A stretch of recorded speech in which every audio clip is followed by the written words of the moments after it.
Welcome to Truth Report. I'm Alex Truth. And I'm Maya Clarity. Tonight, we peel back the layers of global power, from the hidden battlegrounds of critical minerals to the strategic choke points of world trade, and even the evolving landscape of American progressive politics.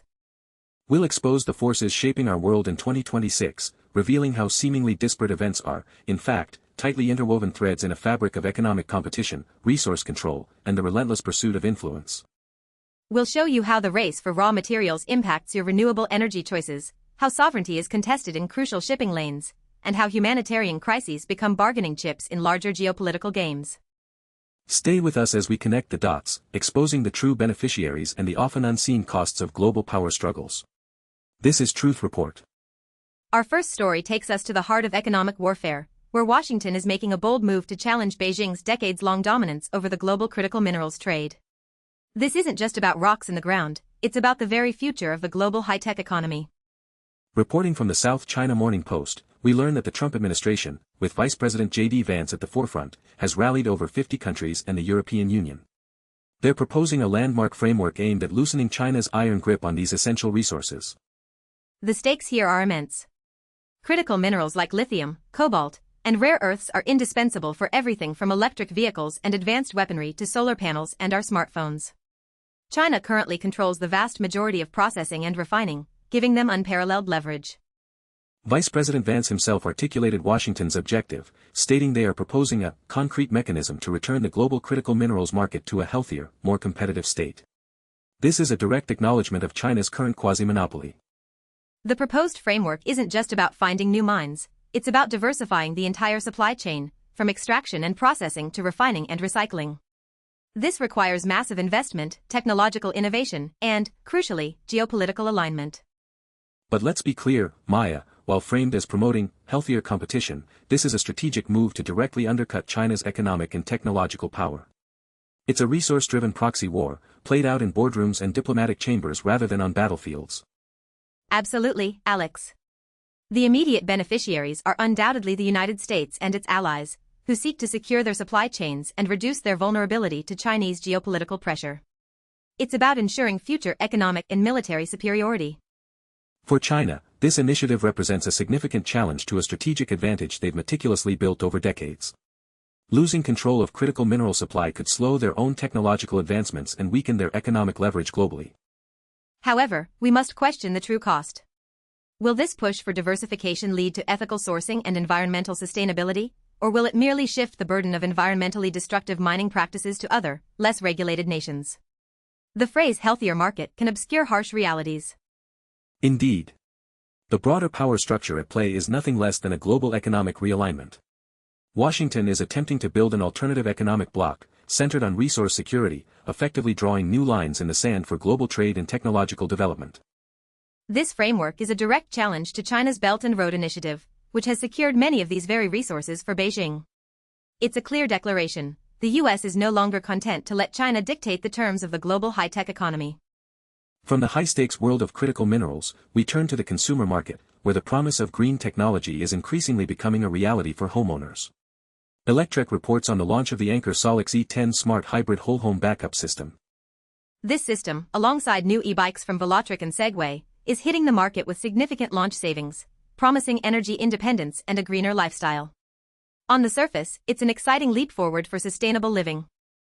The allure of a whole-home backup system, especially with reported savings of over $2,800, is powerful for many consumers looking to hedge against grid instability and reduce their carbon footprint.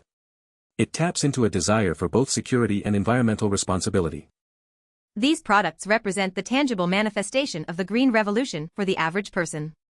They are designed to make renewable energy solutions accessible and appealing, accelerating the shift away from fossil fuels in daily life.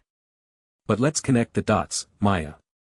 These home backup systems, e-bikes, and all our portable electronics are utterly dependent on the very critical minerals we just discussed: lithium, cobalt, nickel, and rare earths. Precisely, Alex. The enthusiasm for green consumer tech, while commendable in its aims, often glosses over the complex and often environmentally damaging process of extracting and processing these crucial raw materials. The clean energy at home starts with dirty mining abroad. So, who truly benefits?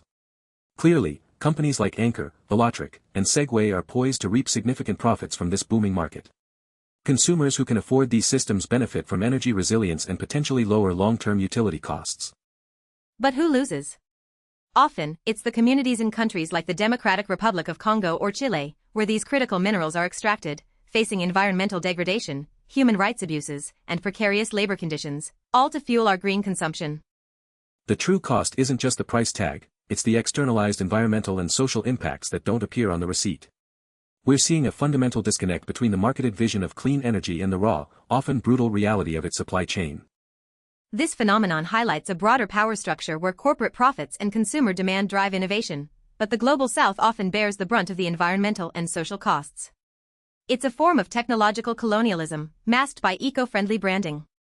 The challenge, then, is to demand transparency and accountability throughout the entire supply chain.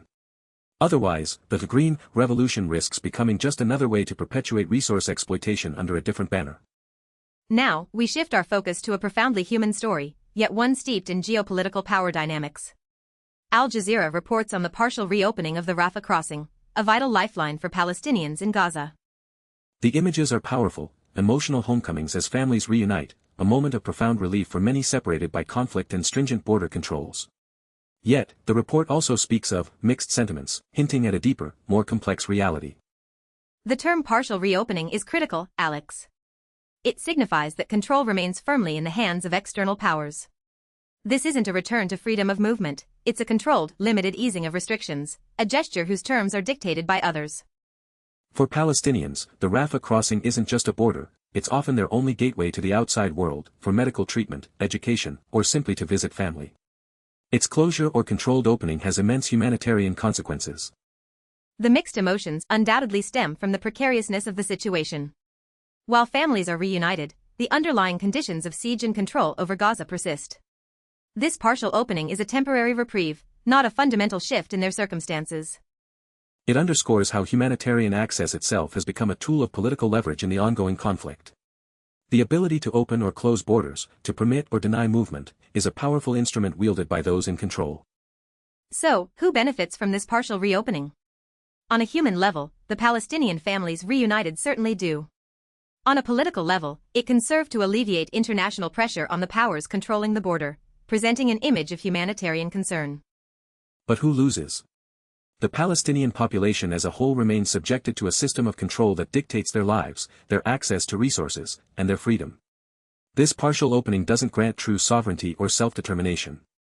The broader power structure here is stark, the continued control over a civilian population's movement and access by external forces. The partial reopening is a demonstration of that power, rather than an abdication of it. It maintains the status quo of a besieged population. This situation highlights how basic human rights, like freedom of movement, are often contingent on political calculations in conflict zones. It's a tragic reminder of how control over physical space translates directly into control over human lives. Our next story takes us back to the intricate dance of global powers, specifically the strategic choke point of the Panama Canal. The South China Morning Post reports that Panamanian President José Raúl Mulino is robustly defending his country's judiciary. This defense comes after Panama's Supreme Court voided a long-standing port concession at the canal, a concession held by Panama Ports, a company with strong ties to China and Hong Kong. Beijing, naturally, is not pleased. President Mulino's stance is firm. He argues the court's decision falls squarely within Panama's constitutional and legal framework, directly pushing back against sharply worded commentary from China's Hong Kong and Macau Affairs Office condemning the ruling. This isn't merely a legal dispute over a port, it's a geopolitical flashpoint. The Panama Canal is one of the most vital arteries of global trade, and control or significant influence over its operations has immense strategic value for any major power.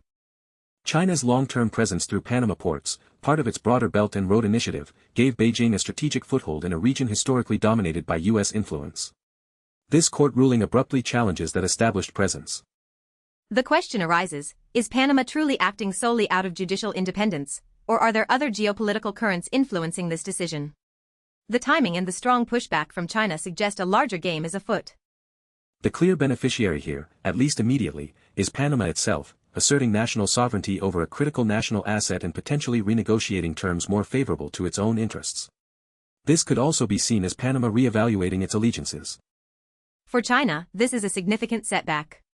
It represents a loss of a strategic economic and logistical asset, and a challenge to its global influence, particularly in Latin America where it has aggressively expanded its footprint. And the unspoken beneficiary could be the United States, which has long viewed Chinese influence in its traditional sphere of influence with concern. A weakened Chinese position at the canal arguably strengthens American strategic interests in global trade and security. This entire episode illuminates a broader power structure where national sovereignty is pitted against the economic and geopolitical ambitions of global superpowers. It shows that even deeply entrenched foreign investments can be challenged when strategic interests shift. The Panama Canal remains a crucial battleground, not with military might, but with legal rulings and diplomatic pressure, determining who holds sway over the flow of global commerce. Finally, we turn our attention to the shifting sands of American politics, specifically a fascinating development in a Texas House primary. The Intercept reports on Frederick Haynes III, who is running for Representative Jasmine Crockett's seat. What makes this particularly noteworthy is that Haynes is not just running for the seat, but he's doing so from her left, meaning he's positioned as even more progressive than the incumbent. And, in a unique twist, he's also her pastor. This story is more than just a local election. It's a microcosm of the ideological battles raging within the Democratic Party. Justice Democrats, a powerful progressive organization, has endorsed Haynes, seeing him as their best shot to add a new squad member from Texas. The squad has become a symbol of the progressive wing's growing influence, pushing the party further to the left on key issues. Haynes's candidacy, with this endorsement, signifies a deliberate effort to solidify and expand that ideological ground. The dual role of pastor and political challenger adds another layer of intrigue. Religious leaders often hold significant moral authority and community ties, which can translate into powerful political capital, especially in deeply rooted communities. It raises questions about the intersection of faith and politics, and how grassroots movements leverage community leaders to drive their agenda. It's a classic example of organizing from the ground up to effect change within established political structures. So, who benefits if Haynes wins? Clearly, Justice Democrats and the broader progressive movement gain another voice in Congress, potentially shifting policy debates further left and challenging the party establishment. On the other hand, traditional or more moderate Democrats might view this as a further polarization of the party, potentially alienating centrist voters. It's a risk-reward scenario for the party's overall strategy. The broader power structure at play here is the ongoing struggle for the soul of the Democratic Party. It's a fight between established power brokers and a surging progressive movement, increasingly empowered by organizations like Justice Democrats. This primary race isn't just about one House seat, it's a litmus test for the future direction of the party and whether the progressive wing can continue to expand its influence and redefine the Democratic agenda. Alex, looking across these 5 stories, a clear pattern emerges. We are witnessing a world defined by intense competition for resources and influence, often under the guise of progress or humanitarian concern. Absolutely, Maya. From Washington's aggressive push for critical mineral control, as reported by the SCMP, to Panama's legal battle over a strategic canal port, the US and China are locked in a high-stakes global economic and geopolitical struggle. It's a new Cold War fought with supply chains and legal maneuvers. This competition for fundamental resources directly fuels our consumer choices. The shiny promise of green tech from Anker, as Electrek detailed, masks the complex and often exploitative reality of critical mineral extraction that underpins it, a reality connected directly to the geopolitical mineral war. And the concept of sovereignty itself is constantly being tested. Panama asserts its judicial independence against Chinese pressure, while the partial reopening of the Rafah crossing, as Al Jazeera showed, underscores how humanitarian access remains a highly controlled, politically charged act, not a right. Even within the US, the battle for political ideology, like Frederick Haynes III running from the left for Jasmine Crockett's seat, reflects this broader global friction. It's about who defines the future, whether through resource control, trade routes, or the very ideological foundation of political parties. These stories reveal that the rhetoric of healthy markets or green initiatives often cloaks the same old power grabs.